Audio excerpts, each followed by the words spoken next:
قلنا اہبطوا منہا جمیعا، پھر فرمایا سب یہاں سے اتر جاؤ۔ فَإِمَّا يَأْتِيَنَّكُم مِّنِّي هُدًى فَمَن تَبِعَ هُدَايَ فَلَا خَوْفٌ عَلَيْهِمْ وَلَا هُمْ يَحْزَنُونَ۔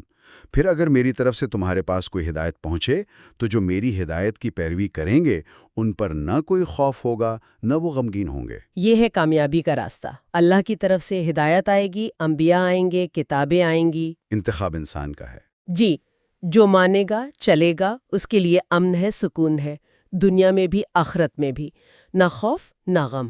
وَالَّذِينَ كَفَرُوا وَكَذَّبُوا بِآيَاتِنَا أُولَٰئِكَ أَصْحَابُ النَّارِ هُمْ فِيهَا خَالِدُونَ۔ اور جنہوں نے کفر کیا، ہماری آیتوں کو جھٹلایا، وہی دوزخ والے ہیں، وہ ہمیشہ وہیں رہیں گے۔ یہ دوسرا راستہ ہے، انکار کا، جھٹلانے کا، تکبر کا۔ اس کا انجام ناکامی اور عذاب۔ یہ آپ کہہ لیں پوری انسانی زندگی کا خلاصہ ہے ان دو آیات میں۔ تو اگر ہم اس پوری گفتگو کو سمیٹیں تو چند موٹی موٹی باتیں سامنے آتی ہیں۔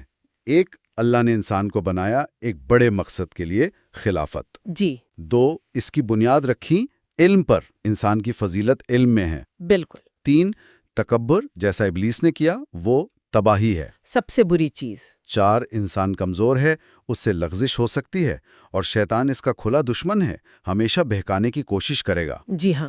لیکن 5واں اور سب سے اہم نقطہ، اللہ کی رحمت بہت بڑی ہے۔ توبہ